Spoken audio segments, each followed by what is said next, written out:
Hai, welcome to my channel.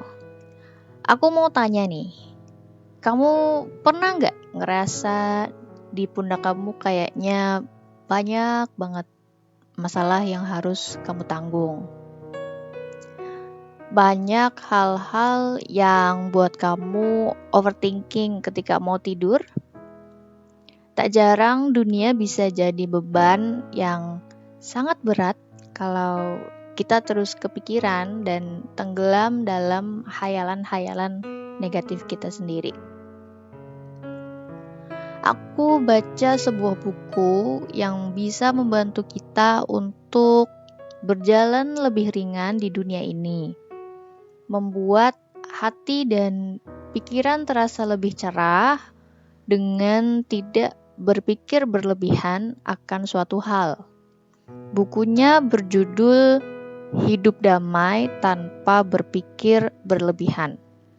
Karya dari psikiater Jepang bernama Tsuneko Nakamura dan Hiromi Akudo.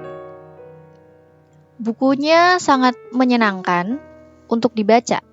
Dan yang aku ingin sharing ini hanya sekelumit kecil bagian dari bukunya ya guys. Banyak banget pelajaran hidup yang bisa digunakan sebagai reminder untuk diri sendiri. Well, ini dia 3 hal yang mau aku share. Pelajaran hidup pertama yang aku share dari buku ini adalah tidak perlu menyukai semua orang. Tak apa mengambil jarak jika mendapat perkataan atau perlakuan yang tidak mengenakan. Siapa nih yang lagi terjebak dalam hubungan yang toksik? Poin pertama ini aku anggap sebagai reminder untuk menjaga jarak dari orang-orang yang bikin kamu gak nyaman.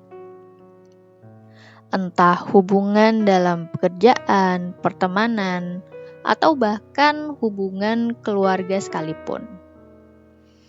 Kita berhak untuk melindungi diri dan hati kita supaya tetap damai dan tentram. Jikalau ada dari kalian yang sedang berada di keadaan seperti ini, terjebak dalam hubungan yang toksik, segeralah membuat jarak agar kita tidak tersiksa dengan perasaan kita sendiri yang terus meronta-ronta meminta kedamaian, tapi tidak berani melakukan hal yang seharusnya kita lakukan untuk menjaga hati kita tetap tenang. Kedamaian hatimu lebih penting daripada rasa tidak enakanmu. Kamu hanya menjaga jarak agar hatimu tidak terluka lagi. So, jangan mengajarkan orang untuk bersikap seenaknya terhadap kamu dengan membiarkan dan diam saja. Ayo jaga jarak.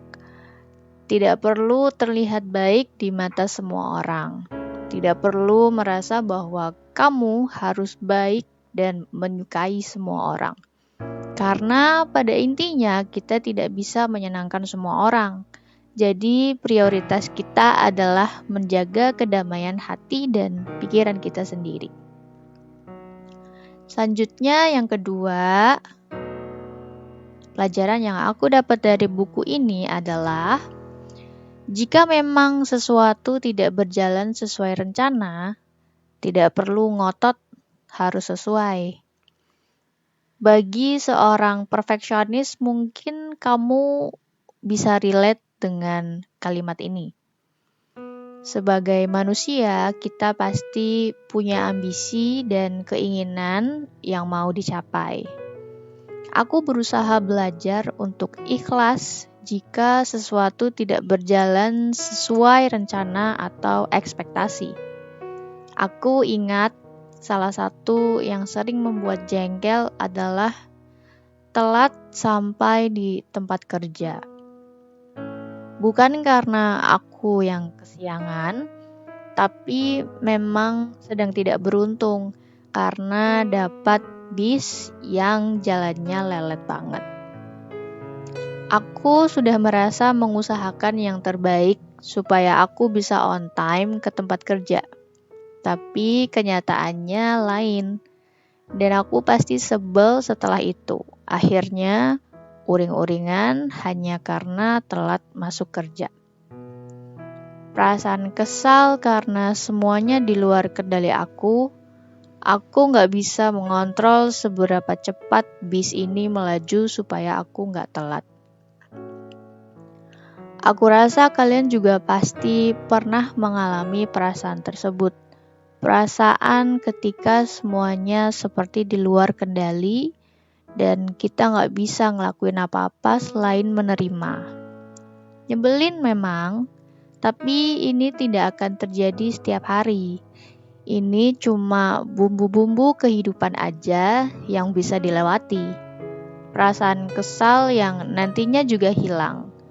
Kalau dipikir-pikir, lebih banyak on time-nya daripada telat masuk kerjanya. Kenapa kita begitu fokus ke hal-hal yang gak bisa kita kendalikan? Coba aja kalau kita bilang ke diri sendiri, gak apa-apa telat, gak setiap hari juga kan, kamu udah rajin kok. Lalu menjalani hari seperti biasa. Rasanya hati akan terasa lebih tenang. Next, pelajaran ketiga yang aku dapat dari buku ini yaitu jika suatu saat kamu mengalami sesuatu yang berat, itu bukanlah tanpa tujuan. Pengalaman berat tersebut akan menjadikanmu kuat, maka teruslah berjalan melewatinya dan langkahmu selanjutnya akan terasa ringan. Tidak mungkin ada orang yang hidup di dunia ini tanpa penderitaan dan ujian. Terkadang kita menghadapi sebuah cobaan yang rasanya sangat berat, sehingga membuat kita sedih dan kehilangan motivasi untuk hidup. Tak jarang masalah-masalah yang datang membuat kita stres dan frustasi. Tapi sebetulnya kita mampu untuk melewati itu semua. Milikilah keyakinan bahwa kita bisa bangkit. Dan setelah badai terlewati dengan seluruh kesabaran yang kita punya, pada akhirnya kita akan menemukan kebahagiaan. Aku jadi teringat sebuah kalimat, bukan masalahnya yang tambah ringan, tapi kitalah yang semakin kuat. Jika ada momen di mana kita merasa sedang di bawah-bawahnya, percayalah, suatu saat nanti kita juga akan berada di puncak kebahagiaan. Dengan cara yang sama sekali kita tidak sangka-sangka. So, don't lose faith and keep believing. Rencana Tuhan akan selalu lebih baik daripada rencana kita. Itu dia 3 pelajaran hidup dari buku berjudul Hidup Damai Tanpa Berpikir Berlebihan. Itu yang bisa aku gunakan sebagai reminder juga. Kalian bisa baca bukunya secara gratis di aplikasi Ruang Buku Kominfo atau beli secara online di Gramedia. Linknya ada di description box. Bukunya dijamin ori. Oke, kalau gitu sekian videonya. Maaf kalau ada salah-salah kata. Kamu bisa sharing perasaan kamu setelah dengar video ini di kolom komentar. Kita sharing bareng-bareng. Jangan lupa bantu subscribe dan like juga ya. Terima kasih sudah mendengarkan. Sampai jumpa di video berikutnya. Bye.